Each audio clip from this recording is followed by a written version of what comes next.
Hello નમસ્કાર વિદ્યાર્થી મિત્રો, આપણી આ યુટ્યુબ ચેનલ પર આપ સર્વનું હાર્દિક સ્વાગત છે. મિત્રો, આજના વિડીયોની અંદર આપણે વાત કરવાના છે ત્રિમાસિક કસોટી ફેબ્રુઆરી 2026 અને પ્રશ્ન બેંક આધારિત ધોરણ 6 ની અંદર વિજ્ઞાન વિષયના પેપરનું સંપૂર્ણ સોલ્યુશન આપણે આ વિડીયોની અંદર જોવાના છે. તો આ વિડીયોના અંત સુધી જોવાનું ભૂલતા નહીં.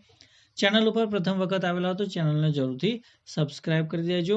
તો મિત્રો, વાત કરીએ કે પ્રશ્ન 1 કે આપેલા વિકલ્પોમાંથી સાચો વિકલ્પ પસંદ કરીને આપણે જવાબ લખવાનો છે.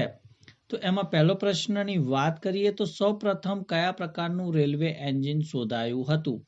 તો જવાબ આવશે સ્ટીમ એન્જિન. બીજો પ્રશ્ન છે કે નીચેના પૈકી કયો લંબાઈ માપવાનો સાચો એકમ છે? તો જવાબ આવશે મીટર. ત્રીજું છે કે જે પદાર્થ પ્રકાશને પોતાનામાંથી પસાર થવા દે છે તેને શું કહેવાય છે? તો જવાબ આવશે પારદર્શક પદાર્થ કહેવાય છે. ચોથો પ્રશ્ન છે કે પડછાયો ક્યારે રચાય છે? તો જ્યારે પ્રકાશના માર્ગમાં અપારદર્શક પદાર્થ આવે ત્યારે પડછાયો રચાય છે. પાંચમો પ્રશ્ન છે કે પ્રકાશ હંમેશા કેવી રેખામાં ગતિ કરે છે? તો જવાબ આવશે સીધી રેખામાં ગતિ કરે છે. છઠ્ઠું છે કે વિદ્યુત કોષમાં જે ધાતુની ટોપી હોય તે કયો ધ્રુવ એટલે કે ટર્મિનલ દર્શાવે છે? તો જવાબ આવશે ધન ટર્મિનલ દર્શાવે છે. સાતમો છે કે વિદ્યુત બલ્બની અંદર પ્રકાશ આપતા પાતળા તારને શું કહે છે? તો જવાબ આવશે ફિલામેન્ટ કહેવામાં આવે છે. બની અંદર છે ભાઈ ખાલી જગ્યા પૂરવાની છે કે ખાલી જગ્યાની શોધ બાદ વાહન વ્યવહારના સાધનોમાં ક્રાંતિ આવી? તો જવાબ આવશે પૈડા. બીજું છે કે તમારા ગણિતના પુસ્તકની લંબાઈ ખાલી જગ્યા એકમમાં મપાય છે? તો જવાબ આવશે સેન્ટીમીટર.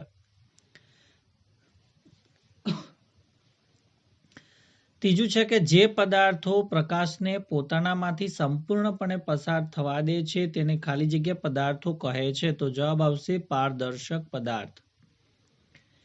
ચોથું છે કે જે પદાર્થો પ્રકાશને પોતાનામાંથી અંશતઃ એટલે કે થોડો પસાર થવા દે છે તેને ખાલી જગ્યા પદાર્થો કહે છે?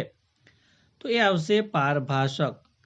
પાંચમું છે કે આપનું શરીર વિદ્યુતનું ખૂબ જ સારું ખાલી જગ્યા છે એની અંદર આવશે સુવાહક. તેથી વિદ્યુત ઉપકરણો વાપરતી વખતે સાવચેતી રાખવી જોઈએ. છઠ્ઠું છે કે જ્યારે બલ્બનો ફિલામેન્ટ તૂટી જાય ત્યારે બલ્બ ખાલી જગ્યા થયો તેમ કહેવાય છે. તો બલ્બ ફ્યુઝ થયો અથવા તો ઉડી ગયો તેમ કહેવામાં આવે છે.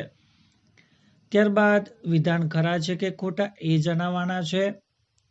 તો કાચ એ પારદર્શક પદાર્થ છે, તો વિધાન સાચું છે.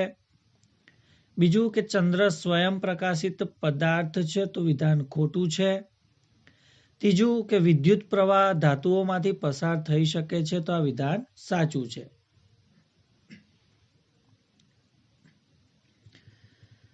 ચોથું વિધાન જોઈએ કે જ્યારે વિદ્યુત પરિપથ ખુલ્લો હોય ત્યારે બલ્બ પ્રકાશિત થાય છે, તો આ વિધાન ખોટું છે. થર્મોકોલ એ વિદ્યુતનું સુવાહક છે, તો આ વિધાન પણ ખોટું છે. પ્રશ્ન 2 કે નીચેના પ્રશ્નોના જવાબ એક વાક્યમાં આપણે લખવાના છે. પહેલો પ્રશ્ન છે કે હવાઈ મુસાફરી માટેનું અગત્યનું વાહન વ્યવહારનું સાધન કયું? તો એ આવશે વિમાન. મોટા અંતર માપવા લંબાઈનો કયો એકમ વપરાય છે? તો એ આવશે કિલોમીટર. પ્રકાશના કુદરતી સ્ત્રોત કયા છે? તો સૂર્ય અને તારા આવશે. પ્રકાશનું પરાવર્તન એટલે શું? તો પ્રકાશના કિરણો કોઈ સપાટી સાથે અથડાઈને પાછા ફેંકાવાની ઘટનાને પ્રકાશનું પરાવર્તન કહે છે. પાંચમું છે કે વિદ્યુત કોષમાં કયા પ્રકારની ઉર્જાનો સંગ્રહ થયેલો હોય છે?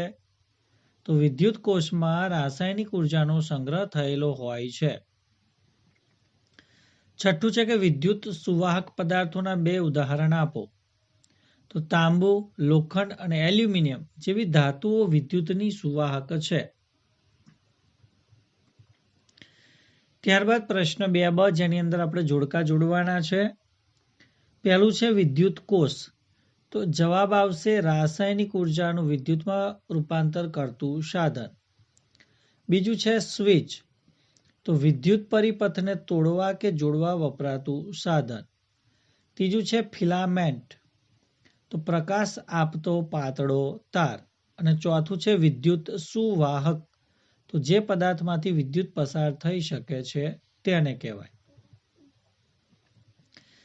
બીજું જોડકું છે કે રબર અને પ્લાસ્ટિક, તો એ આવશે વિદ્યુત અવાહક. તાંબાનો તાર, તો એ આવશે વિદ્યુત સુવાહક. ધાતુની ટોપી, તો એ આવશે વિદ્યુત કોષનો ધન ધ્રુવ.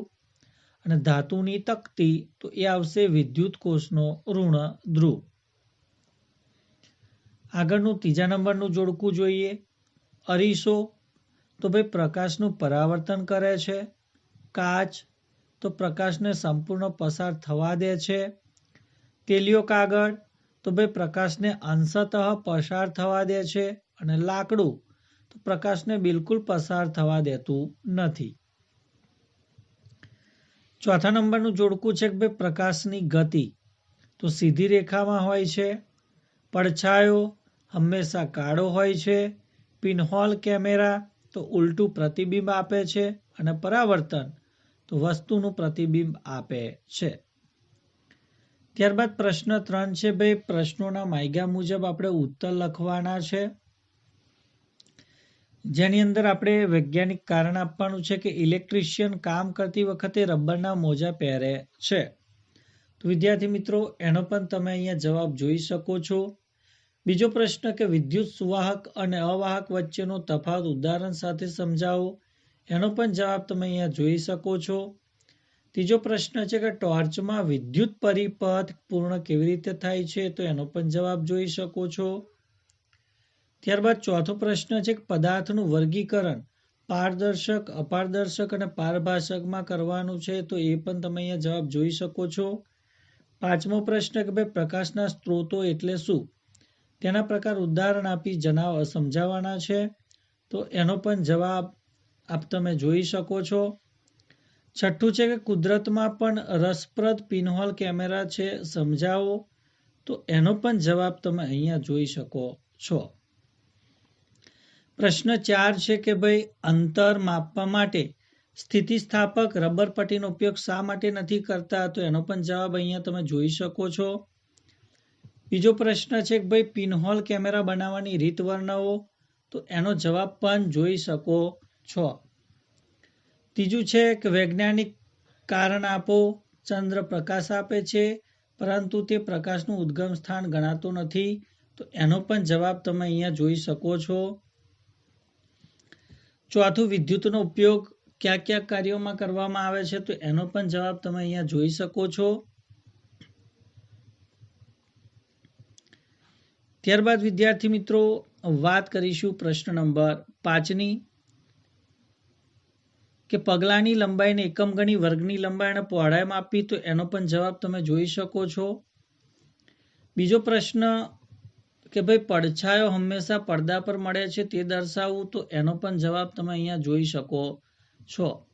ત્રીજો પ્રશ્ન જોઈ લઈએ કે ભાઈ એક વાયરનો ઉપયોગ કરી વિદ્યુત કોષ અને ટોર્ચના બલ્બનું જોડાણ કરવું, વિદ્યુત પરિપથ પૂર્ણ કરવો અને તોડવું, આ ક્રિયાઓ દ્વારા સ્વિચનું કાર્ય સમજાવવાનું છે. તો વિદ્યાર્થી મિત્રો આ હતું ધોરણ 6 વિષય વિજ્ઞાન ત્રિમાસિક પરીક્ષાના પેપરનું સોલ્યુશન. તો વિડીયો ચોક્કસથી તમને ગમ્યો હશે તો વિડીયોને લાઈક કરજો, શેર કરજો અને ચેનલ ઉપર જો પ્રથમ વખત આવેલા હો તો ચેનલને જરૂરથી સબસ્ક્રાઇબ કરી દેજો. થેન્ક યુ, આભાર.